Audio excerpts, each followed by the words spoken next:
There is a question that sits underneath everything, not the one people ask publicly, not the one that gets debated, but the one that quietly shapes how people think about this entire subject. And it sounds like this: if they know, why don't they just tell us? It's a simple question, and it feels like it should have a simple answer, because in most areas of life, information works in a predictable way. If something is known, it can be explained. If it can be explained, it can be shared. And if it can be shared, it can be understood. But what if that chain breaks? What if there are systems where knowledge does exist, but cannot move freely from one layer to another? Because tonight, we are not asking what is being hidden, we're asking something far more precise. What does classified actually mean? And why does it limit reality itself? Welcome back to UFO to UAP, the Disclosure Report. I am your host, Matt Tones. Thank you for listening in. Please subscribe on Spotify and share the episode. Today's episode is titled Classified Reality: Why UFO Data is Classified and UAP Government Secrecy Explained. Most people approach this topic with an assumption already in place that somewhere inside the system there is a complete picture, a unified understanding, a final answer, and that answer is being deliberately withheld. It's a powerful idea because it turns uncertainty into intention. It replaces "we don't know" with "they know but won't say." But there's a problem. That assumption depends on something being true, that the system has a complete answer to begin with. And once you start examining how the system actually works, that assumption begins to break down.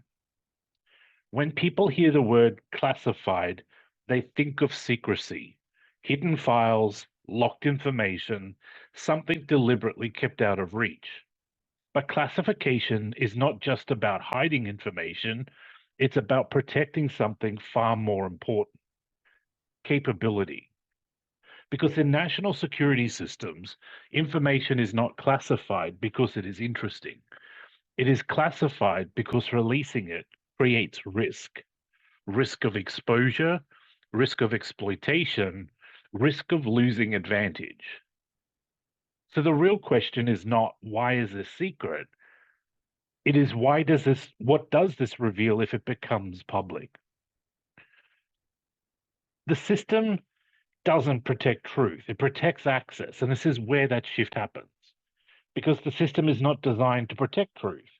Truth is not its priority. Its priority is control over access. Who sees information, when they see it, and under what conditions? Because once information becomes fully visible, it cannot be controlled anymore. And in systems that rely on control, that matters more than explanation. At the center of classification is a principle that governs everything: sources and methods. A source is where information comes from, a method is how that information is obtained, and both are protected above almost everything else. Because if those are exposed, the system loses its ability to operate. An example: a radar system doesn't just detect objects, it reveals range, resolution, tracking capability. A satellite doesn't just observe, it reveals coverage, timing, precision. So when UAP data is released, it doesn't just reveal the object, it reveals the system that saw it. And this is where everything changes, because now we understand something fundamental. There is a limit, the hard limit of disclosure, not just on what can be released, but on what can be known publicly at all. Even if the data exists, even if it is accurate, it cannot be shared fully without exposing something else. And that creates a boundary, not a political boundary, not a narrative boundary, a structural one. Inside the system, information is not stored in one place. It is divided. And this is where we've touched on previously on compartmentalisation and why no one has the full picture. Data is separated across programs, agencies, clearance levels, each holding their part of the picture, but never the whole, which means something critical. No single person sees everything, not analysts, not intelligence officials, not leadership. So the idea that someone knows everything starts to collapse. And this is where people usually push back. They assume surely the president would know. But access in these systems is not based on authority. It's based on need to know, and that applies at every level, even the highest, which means position does not equal visibility. Now, we're going to challenge something deeper. The belief that there is one answer, one explanation, one truth that resolves everything. But what if that's not what exists? What if the system holds multiple partial understandings, different data, different interpretations, different confidence levels? This is not a solved problem being hidden. It is an unresolved problem being managed. So now we arrive at the core idea: classified reality.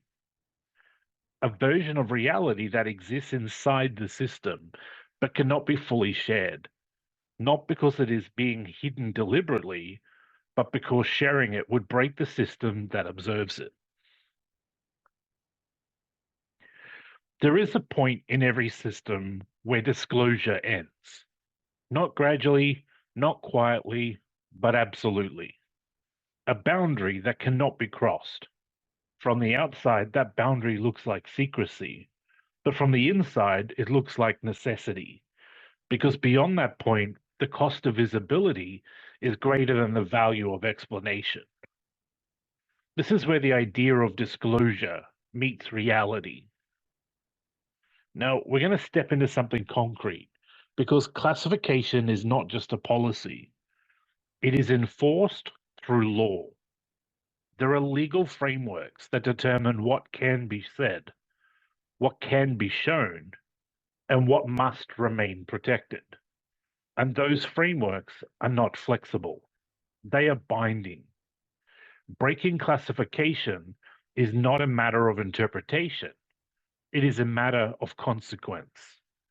So even if someone has access to information, even if they believe it should be known, they may not be able to share it because the system is designed to prevent exactly that. Beyond law, there is another layer: operations, the systems that detect, track, and analyze UAP are active systems. They operate in real time, they adapt, they evolve, and revealing too much about them creates vulnerability. If an adversary understands what can be detected, how it is detected, and where the gaps exist, they can exploit it. So, disclosure is not just about sharing information, it is about protecting the system's ability to function. Now, we expand that further because no system exists in isolation. Every capability, every sensor, every piece of intelligence exists within a global environment. Releasing information does not just affect the public, it affects other nations, competing technologies, and strategic balance. And once something is revealed, it cannot be taken back. So every decision to release information is also a decision about what changes after that release.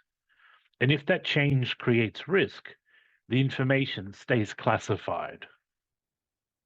There is a common belief that transparency always leads to clarity, that if everything were visible, everything would make sense. But in systems like this, transparency has a cost. It removes uncertainty, It removes ambiguity, and those are not always weaknesses. In some systems, they are protective because ambiguity can prevent exposure. It can limit understanding in ways that protect capability. Now, we arrive at one of the most important distinctions, the difference between truth and intelligence. Truth is absolute, it is what something is. Intelligence is different. Intelligence is usable understanding. It is not required to be complete, it is required to be actionable. So the system does not need full truth, it needs enough understanding to respond, and that changes the objective completely. From the outside, it feels like the system should be working toward a definitive explanation, but internally, that is not always the goal. The goal is not to solve the phenomenon, the goal is to monitor it, understand its behavior, and assess potential risk. Because solving it may not be possible, but managing it is necessary. At this point, we can see the gap clearly. The public expects answers. The system produces analysis. The public expects resolution. The system operates in ongoing assessment. And that mismatch creates tension, a tension that leads to frustration, speculation, misunderstanding. So now we understand the wall. It's not a barrier designed to hide truth, it is a structural limit created by law, operations, and strategy. And that limit does not move easily because moving it comes at a cost the system is designed to accept. There is one idea that continues to sit at the center of this conversation. No matter how much information is released, no matter how many reports are published, it remains. The belief that somewhere inside the system there is a complete answer, a final explanation, a hidden truth that explains everything we are seeing, and that this truth is being deliberately withheld. It is a simple narrative, and it is a powerful one because it gives certainty to uncertainty. But now we need to step back from that idea and examine it properly. Because when you look at how the system operates, you begin to see something different. Not a complete picture, not a unified understanding, but fragments, pieces of data collected across different systems at different times under different conditions. Radar returns, sensor readings, pilot observations, each providing a part of the story, but none providing the whole. What exists inside the system is not clarity, it is structured uncertainty. Now, let's connect that back to the public. If the system itself does not hold a complete answer, then it cannot release one. And even if parts of that answer exist, they are restricted by classification, context, and fragmentation, which means something important. The public is not being denied a complete truth because that complete truth may not exist in the form that people expect. From the outside, this creates a perception of secrecy, concealment, intentional control. But that perception is shaped by expectation. The expectation that answers should exist, that systems should know, that information should resolve uncertainty.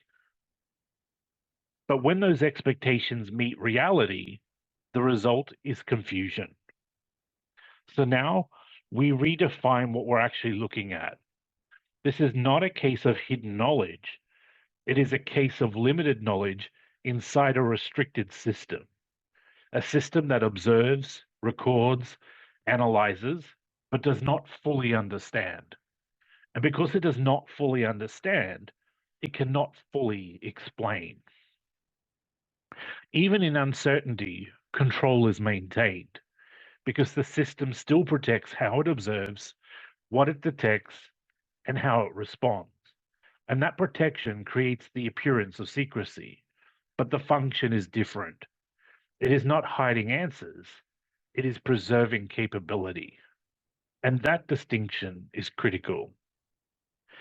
At its core, the system has one priority: not truth, not explanation, but stability.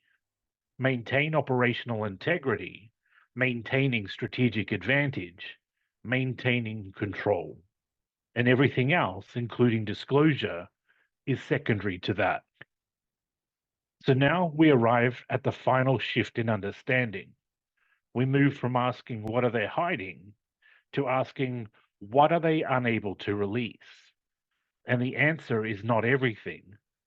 It is enough to prevent full visibility, because full visibility would expose the system itself. And that is a cost the system is not designed to accept. So we step back one final time.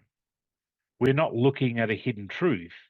We're looking at a constrained reality, a reality that exists inside a system that cannot fully share what it sees, not because it refuses to, but because it cannot do so without consequence.